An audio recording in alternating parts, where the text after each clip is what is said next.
जय जय श्रीमन नारायण।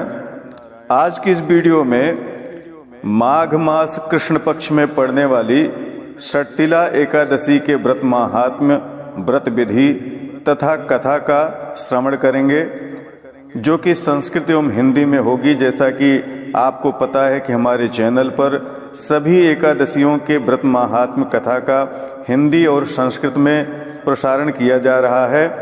वीडियो को पूरा देखिएगा और अन्य लोगों को भी शेयर करिएगा। चैनल पर यदि आप नए हैं तो सब्सक्राइब करके नोटिफिकेशन बेल को ऑन कर लीजिएगा। आइए माघ कृष्ण पक्ष षट्टिला एकादशी के व्रत महात्म्य तथा कथा का श्रवण करते हैं। ओम नमो भगवते वासुदेवाय। दालभ्यो वाचो मर्त्यलोके तु संप्राप्ता पापं कुर्वन्ति जन्तवः ब्रह्महत्यादि पापैश्च हन्यैश्च विविधैर्युताः परद्रव्यापहाराश्च परव्यसनमोहिताः कथं न यान्ति नरकान् ब्रह्मस्तद्ब्रूहि तत्त्वतः। दालभ्य ऋषि बोले, मर्त्यलोक में उत्पन्न जीव पाप करते हैं, ब्रह्म हत्या करते हैं, पराये धन का हरण करने वाले और दूसरे के व्यसनों से सम्मोहित होते हैं। हे ब्रह्मन, ऐसे लोगों को नरक से बचाने का क्या उपाय है, मुझसे कहिए। अनायासेन भगवन् दानेनाल्पेन केनचित् पापं प्रशममायाति येन तद्वक्तुमर्हसि। पुलस्त्युवाच साधु साधु महाभाग गुह्यमेतदुदाहृतम् यन्न कस्यचिदाख्यातं ब्रह्म विश्ववेन्द्रदैवतैः तदहं कथयिष्यामि त्वया पृष्टो द्विजोत्तम। ततो माघे तु सम्प्राप्ते शुचिस्नातो जितेन्द्रियः कामक्रोधाभिमानैर्ष्या लोभपैशून्यवर्जितः देवदेवं च संस्मृत्य पादौ प्रक्षाल्य वारिणा भूमावपतितं ग्राह्यं गोमयं तत्र मानवः तिलान् प्रक्षिप्य कार्पासं पिण्डकाश्चैव कारयेत् अष्टोत्तरशतं चैव नात्र कार्या विचारणा। ततो माघे च सम्प्राप्ते ह्यादौ चैव भवेद्यदि मूले वा कृष्णपक्षस्यैकादश्यां नियमं ततः गृह्णीयात् पुत्रफलदं विधानं तत्र मे शृणु। देवदेवं समभ्यर्च सुस्नात प्रयतः शुचिः कृष्णनामानि संकीर्त क्षुद्रब्रह्मासु च सर्वदा। छोटे से प्रयास से पाप शांत हो जाए, ऐसा कोई उपाय बतलाइए। पुलस्त बोले, हे महाभाग, बहुत ही अच्छी बात आपने पूछी है। ब्रह्मा, विष्णु, इंद्र और देवताओं ने भी कभी इसका रहस्य नहीं कहा है। हे द्विजोत्तम, तुम्हारे पूछने से वह गुप्त व्रत मैं तुमसे कहता हूँ। माघ महीना के आने पर शुद्ध होकर, स्नान करके, जितेंद्रिय होकर काम, क्रोध, अभिमान, ईर्ष्या, लोभ और चुगली से बचा रहना चाहिए और अपने पैरों को धोकर देव देव जो विष्णु भगवान हैं उनका स्मरण करना चाहिए। भूमि में न गिरा हो ऐसा गोबर लें, उसमें तिल और कपास मिलाकर पिंड बनाएं, 108 पिंड बनाएं। इसके बाद माघ मास लगने पर आरंभ से नियम पूर्वक रहें। माघ कृष्ण पक्ष की एकादशी से पुत्र रूप फल देने वाले नियम का ग्रहण करें। उसका विधान सुनिए। स्नान करके शुद्ध होकर सावधान मन से देवों के देव जो भगवान हैं उनका पूजन करें और छींक या जभाई आवे तो सदा कृष्ण के नाम का संकीर्तन करे। रात्रि में जागरण करे और रात्रि में भी उनके 108 पिंड से होम करे और शंख चक्र गदा धारण किए हुए जो देव देवेश भगवान हैं उनका ध्यान करे। रात्रौ जागरणं कुर्यात् रात्रौ होमं चकारयेत् अर्चयेत् देव देवेशं शंख चक्र गदाधरं चन्दनागरुकर्पूरैर्नैवेद्ये शर्करादिभिः संस्मृत्य नाम्ना च ततः कृष्णाख्येन पुनः पुनः कूष्माण्डैर्नारिकेलैश्च यथवा बीजपूरकैः सर्वाभावेऽपि विप्रेन्द्र सस्तं पूगीफलं तदा अर्घ्यं दत्त्वा विधानेन पूजयित्वा जनार्दनं कृष्ण कृष्ण कृपालो त्वमगतीनां गतिर्पद संसारार्णौ मग्नानां प्रसीद परमेश्वर। नमस्ते पुंडरीकाक्ष नमस्ते विश्वभावनो सुब्रह्मण्य नमस्तेस्तु महापुरुष पूर्वजो गृहाणार्घ्यं मया दत्तं लक्ष्म्या सह जगत्पते ततस्तु पूजयेद् विप्र मुदकुम्भं प्रदापयेत् छत्रोपानः वस्त्रैश्च कृष्णो मे प्रीयतामिति कृष्णाधेनो प्रदातव्या यथा शक्त्या द्विजोत्तम तिलपात्रं द्विजश्रेष्ठं दद्यात् तत्र विचक्षणः स्नानप्राशनयो सस्ता श्वेता कृष्णतिला मुने तान् प्रदद्यात् प्रयत्नेन यथाशक्त्या द्विजोत्तम चंदन अगर कपूर तथा शर्करा आदि नैवेद्य करके बारंबार कृष्ण नाम का उच्चारण करके भगवान का पूजन करे। कोहड़ा नारियल या बिजौरा से पूजन करे। जो ये सब वस्तु न हो तो सुपारी लेकर उससे ही पूजन करे। विधि से अर्घ्य दे। जनार्दन भगवान का पूजन करके कहे, हे कृष्ण, हे कृपालु, हे गति रहित गति को देने वाले, संसार रूपी समुद्र में डूबे मनुष्य के ऊपर प्रसन्न हो। हे पुंडरीकाक्ष, हे विश्वभावन, तुमको नमस्कार है। हे सुब्रह्मण्य, हे महापुरुष, हे पूर्वज, मेरे दिए अर्घ्य को लक्ष्मी सहित आप ग्रहण करें। इसके बाद छत्र उपान तथा वस्त्र आदि से ब्राह्मण का पूजन करें और कृष्ण मेरे ऊपर प्रसन्न होवें ऐसा कहकर जल से भरे घट का दान करे। और हे ब्राह्मण, यथाशक्ति कृष्णा गौ का दान करे। हे द्विजश्रेष्ठ, उस दिन चतुर मनुष्य तिल भरकर पात्र को दान करे। हे मुने, नहाने में तथा खाने में सफेद और काले दोनों प्रकार के तिल श्रेष्ठ हैं, अथवा स्नान में श्वेत और भोजन में काले तिल उत्तम कहे गए हैं। हे द्विजोत्तम, उन तिलों का दान यथाशक्ति यत्न से करे। तावद वर्ष सहस्राणि स्वर्गलोके महीयते तिलस्नायी तिलोद्वर्ती तिलहोमी तिलोदकी तिलभुक् तिलदाता च षट्तिला पापनाशकाः। नारद उवाचो कृष्ण कृष्ण महाबाहो नमस्ते भक्तभावनो षट्तिलैकादशी भूतं कीदृशं फलमश्नुते सोपाख्यानं मम ब्रूहि यदि तुष्टोऽसि यादवो। जितने तिलों का दान करेंगे उतने 1000 वर्ष स्वर्गलोक में आनंद करेंगे। तिल को जल में मिलाकर स्नान करें, तिल को पीसकर उबटन लगावें, तिल का होम करें, तिल मिलाकर जल पिएं, तिल का भोजन करें तथा तिल का दान करें। ये 6 प्रकार से तिल पापनाशक हैं। नारद मुनि बोले, हे कृष्ण, हे महाबाहो, हे भक्त भावन, आपको नमस्कार है। षट्तिला एकादशी से उत्पन्न फल कैसे मिलता है? हे यादव, जो आप मुझ पर प्रसन्न हो तो इसके उपाख्यान को मुझसे कहिए।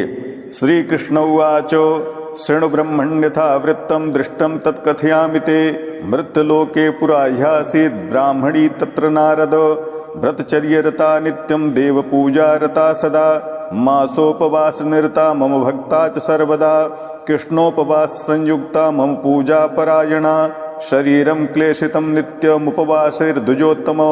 श्री कृष्ण बोले, हे ब्रह्मन, जैसे वृतांत मैंने देखे हैं वह मैं तुमसे कहता हूँ। हे नारद, पहले समय में मृत्युलोक में एक ब्राह्मणी रहती थी।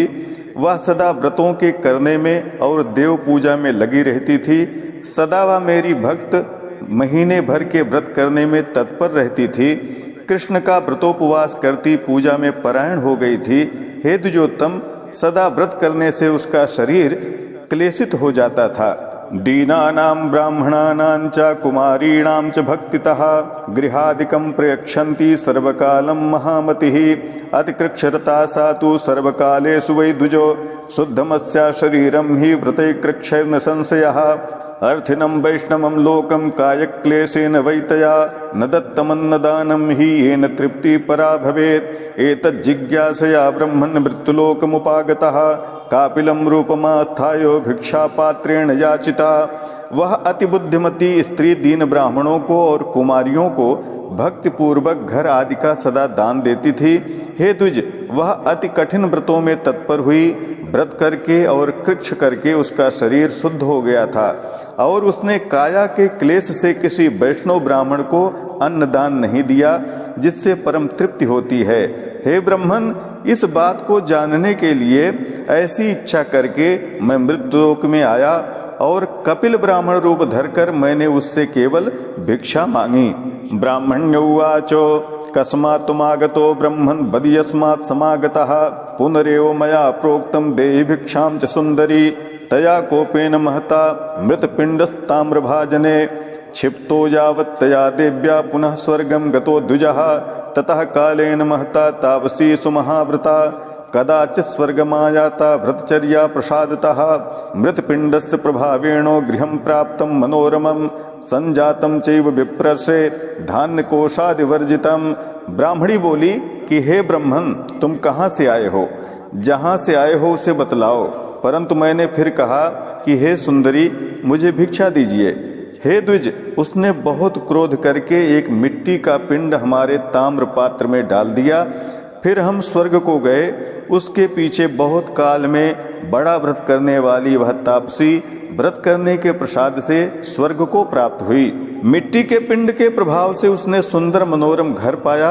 हे विप्र से, वह घर धान्य के भंडारों से रहित था।